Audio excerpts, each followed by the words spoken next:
2027 एक ऐसा साल होगा जिसमें क्या सच में पहले बिग बैंग हुआ भी था? क्या इस ब्रह्मांड का कोई क्रिएटर भी है? इसका जवाब हमें मिल जाएगा। क्या इस ब्रह्मांड में एलियंस मौजूद है या हम यहाँ पर अकेले हैं? क्या मल्टीवर्स जैसा भी कुछ होता है या यूनिवर्स ही अकेला वो सब कुछ है? ये सारे बड़े प्रश्नों के जवाब हमें मिलेंगे और इसे पॉसिबल करेगा कौन? Elon Musk. वेल फ्रेंड्स, अब आप पूछोगे कैसे? इलॉन मस्क को ट्विटर से फुर्सत मिले तब ना। Well friends, you won't believe but present day show stealer James Webb space telescope से भी 100 टाइम्स आधुनिक और 100 times better space telescope Elon Musk launch करने वाले हैं, जिसका नाम है Nancy Grace Roman space telescope. ये space telescope something like Hubble space telescope से 200 टाइम्स ज्यादा पावरफुल होगा और हबल को ये फोटो खींचने में फॉर इंस्टेंस 3 साल लग गए थे, पर यही रोमन स्पेस टेलीस्कोप सिर्फ 90 मिनट्स में कर सकता है। पर फ्रेंड्स, बात तो ये है ना कि इतने एडवांस टेलीस्कोप होने के बावजूद भी इस टेलीस्कोप को क्यों डोनाल्ड ट्रंप ने 2 बार रिजेक्ट कर दिया था? वेल, हेलो फ्रेंड्स, क्या है इस स्पेस टेलीस्कोप की पूरी कहानी और ये क्या क्या कर सकता है? आज आप जानोगे सब कुछ आज के इस वीडियो में। Let's get started. साल 2013 जब नासा ने पहली बार इस टेलीस्कोप के डिजाइन को दुनिया के सामने पेश किया था और इस टेलीस्कोप के फॉर्मेशन की शुरुआत कर दी थी, लेकिन जब से इस टेलीस्कोप को पेश किया गया तब से सभी वैज्ञानिकों को बस एक ही चिंता सताई जा रही है। बहुत ही जल्द ये आइंस्टाइन के जनरल थियरी ऑफ रिलेटिविटी को गलत साबित कर देगा। इसके डिस्कवरीज इतने माइंड ब्लोइंग हो सकते हैं कि हमारा प्रेजेंट साइंस का पूरा अंडरस्टैंडिंग ये गलत साबित कर सकता है। लेकिन उनकी ये चिंता दूर हो उसके पहले ही एक नई मुसीबत ने दस्तक दे दी। जब इस प्रोजेक्ट को लेकर नासा ट्रंप एडमिनिस्ट्रेशन के पास गई, तब ट्रंप ने इस पूरे प्रोजेक्ट को ही खारिज कर दिया, वो भी एक बार नहीं बल्कि 2 बार। अब इस प्रोजेक्ट को रिजेक्ट करने के पीछे इनका मेन कारण क्या था? Well, budget.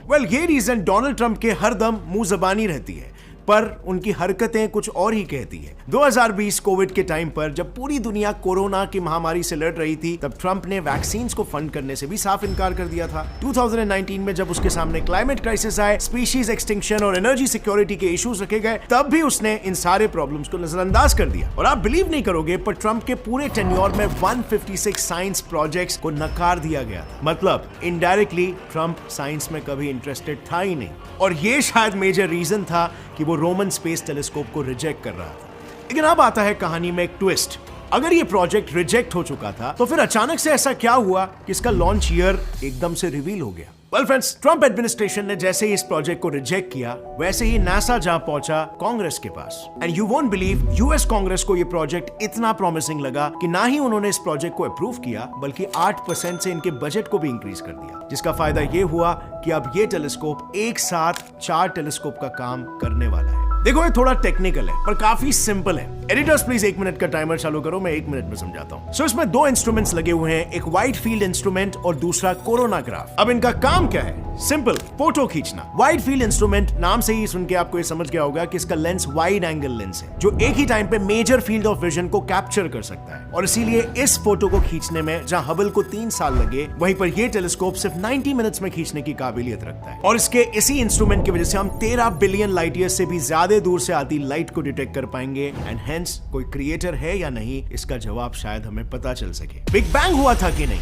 डार्क एनर्जी और डार्क मैटर के एग्जिस्टेंस का सारा कच्चा चिट्टा, ये सब कुछ हमारे सामने हो सकता है, जिसके बाद ये भी हो सकता है कि हमारा पूरा साइंस सही साबित हो या फिर पूरा का पूरा गलत भी। और रही बात कोरोनाग्राफ की, तो ये छोटा सा इंस्ट्रूमेंट दूसरे सोलर सिस्टम के स्टार्स की लाइट को आर्टिफिशियली डिम करके एक्सोप्लैनेट्स और उनके एटमॉस्फेयर को स्टडी करके हमें बताएगा कि क्या उस प्लैनेट पर लाइफ है, नहीं है, पॉसिबल है या कुछ भी। और इस तरीके से हम ये समझ पाएंगे कि क्या दूसरे ग्रहों में भी एलियन लाइफ मौजूद है कि नहीं। अब जिस तरह की वर्किंग कैसी होती है और इसके वाइड एंगल लेंस के फीचर्स को डिस्कस कर रहे थे। अब ऐसे देखा जाए ना फ्रेंड्स, तो इस टेलीस्कोप के सिलेबस में एक्सोप्लैनेट्स को स्टडी करना कभी था ही नहीं। वो तो बस नासा को लिटरली फुकट में एक मिरर मिल गया, जिसकी वजह से उन्होंने इस टेलीस्कोप को एक नया काम सौंप दे दिया। ओरिजिनली अगर देखा जाए तो रोमन स्पेस टेलीस्कोप का काम सिर्फ डार्क मैटर, डार्क एनर्जी और रिलेटिविटी थियरीज पर फोकस करना था। पर नेशनल रिकॉनेसेंस एजेंसी, जो कि यूएस गवर्नमेंट के लिए स्पाई सैटेलाइट्स बनाती थी, उनके पास एक स्पेयर टेलीस्कोप मिरर पड़ा हुआ था जो किसी के भी काम का नहीं था। और इसीलिए 2012 में उन्होंने नासा को वो मिरर फ्री में सौंप दिया और नासा ने उस मिरर पर एक कोरोनाग्राफ बिठाकर टेलीस्कोप का सेकंड ऑब्जेक्टिव डिसाइड कर लिया,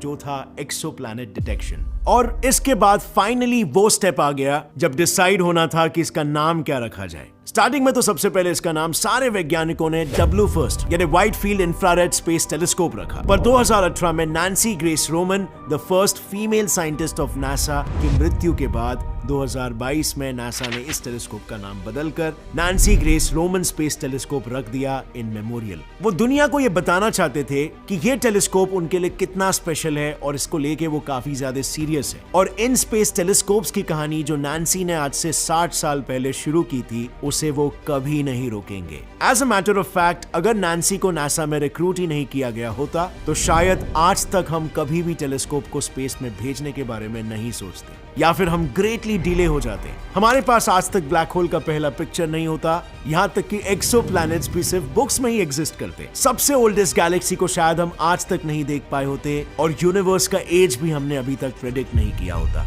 ये जो भी स्पेस टेलीस्कोप्स की दुनिया में रेवोल्यूशन आया है वो सिर्फ और सिर्फ नैन्सी की वजह से ही है। नैन्सी का जन्म 1925 में हुआ था, जब लड़कियों को ज्यादा पढ़ाया भी नहीं जाता था। उस वक्त में नैन्सी ने PhD इन एस्ट्रोनॉमी को कंप्लीट किया और अपने पैशन से नासा को ज्वाइन कर लिया। नासा में उनका काम था नासा के बाहर मौजूद एस्ट्रोनॉमर्स को नासा के साथ काम करने के लिए कन्विंस करना। इनडायरेक्टली तुम इन्हें नासा का PR या फिर टैलेंट एक्विजिशन कह सकते हो। पर उस वक्त वो लोगों के साथ नासा को भी कंटिन्यूअसली फोर्स कर रही थी कि उन्हें स्पेस में एक टेलीस्कोप भेजना चाहिए। अर्थ के थिक एटमॉस्फेयर की वजह से हम सरफेस से बहुत कुछ नहीं देख पाते और इसीलिए हमें स्पेस में टेलीस्कोप भेजना चाहिए क्लियर इमेजेस के लिए। काफी बार पुश करते रहने के बाद फाइनली नासा के डिसीजन मेकिंग अथॉरिटीज ने उनकी बात सुनी और सबसे पहला space telescope Hubble space telescope space में भेजा 24 अप्रैल 1990 को। और उसके बाद जो रेवोल्यूशन आया ये तो आप देख ही सकते हो, और यही वो कारण है जिसके वजह से नैन्सी को मदर ऑफ हबल भी बुलाया जाता है। सो अब ये टेलीस्कोप रेडी है, उसका नाम भी रेडी है, पर सबसे बड़े सवाल का जवाब अभी तक रेडी नहीं है। आखिर इसे स्पेस में रखा कहां पे जाने वाला है? इसे किसी ऐसे जगह पर रखना होगा जहां पर सन से आता हुआ रेडिएशन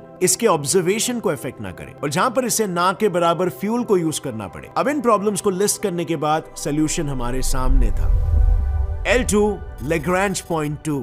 अब आई नो हमने इस पॉइंट का जिक्र पहले भी बहुत सारे वीडियोस में किया है, पर एक बार मैं आपको इसका इंपॉर्टेंस बता देता हूं। एक्चुअली में हमारे सन और अर्थ के बीच ऐसे 5 पॉइंट्स हैं जहां अर्थ और सन की ग्रेविटी एक दूसरे को कैंसिल करके नलिफाई कर देती है। इन पॉइंट्स पर जाके अगर आपने कुछ भी रख दिया तो वो सदियों तक बिना हिले वहीं पर पड़ा रहेगा, क्योंकि उसे इन्फ्लुएंस करने के लिए कोई फोर्स वहां पर मौजूद ही नहीं है। सारी एक्सटर्नल फोर्सेस कैंसिल आउट हो जा रही है। पर अब सवाल आता है इन 5 लैग्रैंज पॉइंट्स में से स्पेसिफिकली L2 ही क्यों? वेल, ये समझने के लिए आप ये डायग्राम देखो। इसमें आपको क्लियरली ये दिख रहा होगा L1, L3, L4 और L5 ऐसे पॉइंट्स हैं जो सन के साथ डायरेक्ट कांटेक्ट में आते हैं और L2 अकेला ऐसा पॉइंट है जो अर्थ के बाद आता है। इसी वजह से सन के रेडिएशन से हमारा अर्थ उसे प्रोटेक्ट करेगा और उसके ऑब्जर्वेशंस में ना के बराबर एरर्स आएंगे। सो अब तक हुए इस पूरे डिस्कशन में एक चीज बिल्कुल क्लियर है, इस टेलीस्कोप को बनाने का काम नासा कर रहा है। इसका नाम नासा के एक साइंटिस्ट पर रखा गया है। इसे फ्यूल एफिशिएंट कैसे बनाया जाए उस पर भी नासा ही वर्क कर रहा है। तो फिर जब सब कुछ नासा कर रहा है तो हर जगह पर इलॉन मस्क का नाम क्यों आ रहा है? क्योंकि इलॉन मस्क ये अब सिर्फ एक नाम नहीं रहा, बल्कि इंटरनेट पर 7th मोस्ट सर्च कीवर्ड बन चुका है। मतलब अगर आप किसी भी आर्टिकल, ब्लॉग, वीडियो में इलॉन मस्क ये नाम यूज करोगे तो ज्यादा रीच मिलने के चांसेस हो जाते हैं। सो क्या मैंने भी इसी वजह से इलॉन मस्क का नाम यूज कर लिया? अब फ्रेंड्स, आपने इस वीडियो का टाइटल अगर देखा होगा,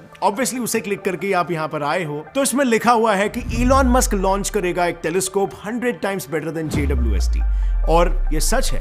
ये बात भी सच है कि इलॉन मस्क अपना खुद का कोई टेलीस्कोप नहीं बनाने वाले, बट ये टेलीस्कोप को लॉन्च करने का काम इलॉन मस्क को ही सौंपा गया है। नासा ने इलॉन मस्क को ये काम इसीलिए सौंपा है क्योंकि उन्होंने सक्सेसफुली अपने टेस्ला रोडस्टर को स्पेस में लॉन्च किया था। अब उस रोडस्टर का वजन और इस टेलीस्कोप का वजन सेम टू सेम है। प्लस अगर नासा खुद इस टेलीस्कोप को लॉन्च करेगा तो उसे इस लॉन्च का खर्चा कुछ $138,000 आएगा।